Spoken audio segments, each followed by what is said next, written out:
நம்ம ஸ்டைலில் ஆரோக்கியமான பிரேக்ஃபாஸ்ட் ப்ரௌன் பாஸ்மதி அரிசியை வச்சு தாளித்த இட்லி செய்ய போகிறோம். இந்த இட்லி மாவு கிரைண்டர் இல்லாமல் மிக்சியில் அரைத்து எடுத்தது. இந்த ருசியான தாளித்த இட்லி செய்ய போகலாமே? ஹாய், வணக்கம். நம்ம ஸ்டைல் சேனலுக்கு உங்கள் அனைவரையும் வரவேற்கிறோம். இன்னைக்கு ப்ரௌன் பாஸ்மதி அரிசியை வச்சு இட்லி செய்ய போகிறோம். பாஸ்மதி அரிசி 3 கப் எடுத்து ஒரு 5 மணி நேரம் ஊற வச்சுருக்கோம். ஏன்னா இந்த அரிசி கொஞ்சம் ஊறுறதுக்கு கொஞ்சம் லேட் ஆகும், அதனால் 1 கப் உளுந்து ஊற வச்சு வச்சுருக்கேன். வெந்தயம் 3/4 மேஜைக்கரண்டி ஊற வச்சு வச்சுருக்கேன். 1 கப் சாதம் எடுத்திருக்கேன். 4ஐயும் இப்போ அரைக்க போகிறேன். இப்போ உளுந்த மிக்சியில் போடுறேன். வெந்தயத்தையும் போடுறேன். தண்ணி ஊற்றி அரைக்க போகிறேன். அரைச்ச மாவை வேறு பாத்திரத்துக்கு ஊற்றிக்கிறேன். ஊறின அரிசியில் சாதத்தை போட்டு கலந்துட்டு அரைச்சி எடுக்க போகிறேன்.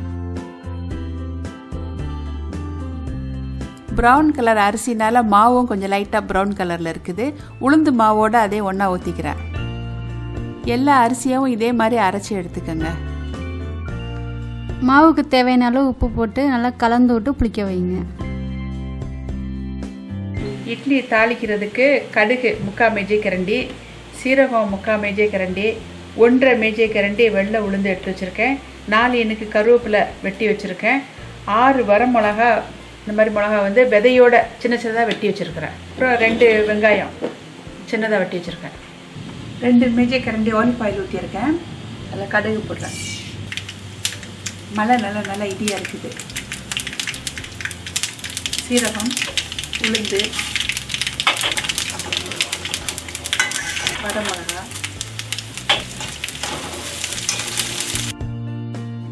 எல்லாம் பொரிஞ்சிருச்சு. வெங்காயம் போடுறேன். ஏற்கனவே மாவில் உப்பு போட்டிருக்கோம். வெங்காயத்துக்கு மட்டும் உப்பு போடுறேன். வெங்காயம் வதங்கிருச்சு. கருவேப்பிலையை போட்டு கிண்டிட்டு அடுப்பை நிப்பாட்டிடுங்க. மாவு நல்லா பொசுன்னு நல்லா பொங்கி இருக்கு. மிக்சியில் அரைச்சதுன்னு யாரும் நம்ப மாட்டாங்க. தாளித்த ஜாமான் ஆறுனதுக்கப்புறம் மாவில் போட்டு கலந்துக்கங்க. இந்த பிளாஸ்டிக் தாளை வச்சு இட்லி செய்கிறதும் தாளித்து இட்லி செய்கிறதும் மலேசியாவில் சித்ராவில் உள்ள ஒரு அம்மா இருக்காங்க. அவங்க தான் 33 வருஷத்துக்கு முன்னாடி எனக்கு சொல்லி கொடுத்தாங்க.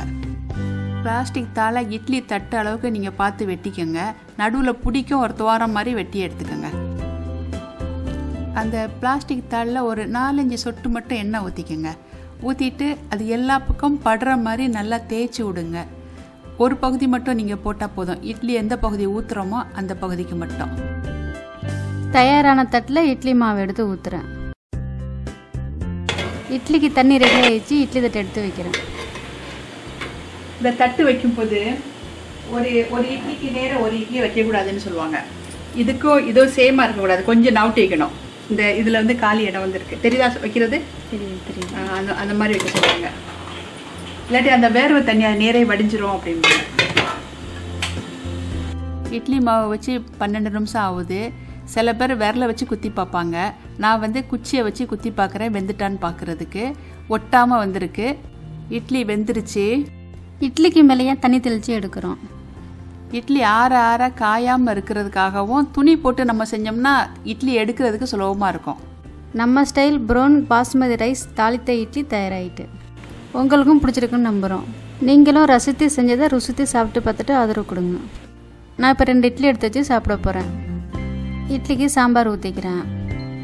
தேங்காய் சட்னி வச்சுக்கிறேன். தேங்காய் பொடியும் கருவேப்பிலை பொடியும் வச்சுக்கிறேன். இட்லி நல்லா சாப்பிட்டா பஞ்சு போல் இருக்குது. தாளித்ததுனால லைட்டாக தொட்டு சாப்பிட்டாலும் டேஸ்ட்டாக இருக்குது.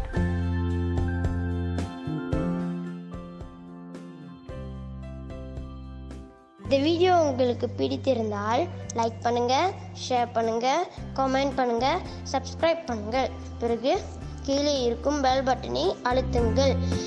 நம்ம ஸ்டைல் சேனலை பார்த்ததற்கு நன்றி.